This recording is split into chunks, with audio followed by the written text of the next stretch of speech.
Good morning again mga kateki. This is our last day in Lombok Island near Mandalika International Circuit at makikita nyo ang ganda ng beach view dito sa aming hotel. So kahapon yung track day namin and today meron din mga magta-track day pero mga ibang batch na. Kami nag-free breakfast kanina and then we'll get ready kasi mamayang gabi na yung flight namin pa Pilipinas. Pinapakita ko lang sa inyo guys, ang ganda ng hotel dito sa Lombok. Ang ganda rin, may swimming pool, may beach, may bar, everything that you need. So mamaya videohan ko naman yung pag-uwi natin sa Pilipinas.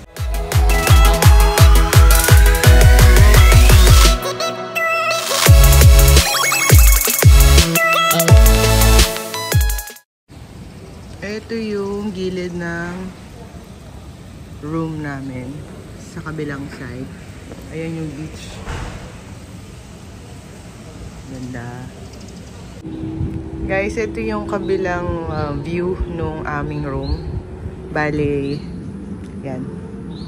Veranda.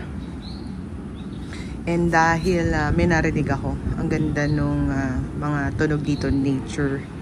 And birds, ayan o. Pinakita ko lang ulit. Noong isang araw, diba? Nung first day namin, pinakita ko rin sa inyo yung view ng aming room. Pero ang sarap dito. Alam nyo, may araw siya, pero mahangin. And yung hangin hindi malagkit. Kaya ang sarap dito. Ayan yung beach. And makikita nyo, may mga bundok. Dahil island to. Puro tubig ang nakapaligid. Tapos puro bundok. Tapos ito yung pinuntahan namin kagabi. After the track day. 360 view yung kami sa taas and kung maririnig nyo pag may mga tumatakbo na motor dinig hanggang dito. Very nice, very nice. A few moments later, yay! Dito na kami sa airport ng Mandalika and ayan ang Team Philippines. So from here connecting flights muna kami papuntang sorry, tama ba? Yes, from here pupunta muna kaming Jakarta through an airplane and then from Jakarta to Philippines. Ito ang aming plane, Garuda Indonesia. So paalis na kami ngayon guys, finally sa Lombok Airport. Then we'll go to Jakarta and then maghihintay ng ilang oras for Philippine Airlines papunta naman ng Manila. One eternity later.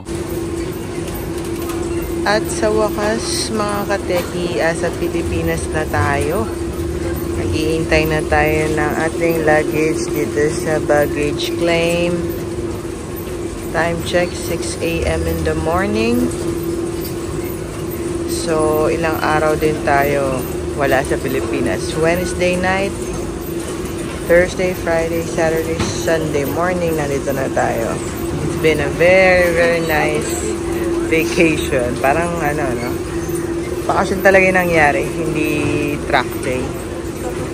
Ayun na nga guys. Thank you for watching and staying with me on this vlog. At hopefully mag-subscribe kayo and of course mag-comment din kayo kung ano masasabi niyo sa ating Ducati DRE holiday or Ducati riding experience sa Mandalika, Indonesia. And please follow me as well on Facebook, TikTok, and Instagram. Bye bye mga kataki!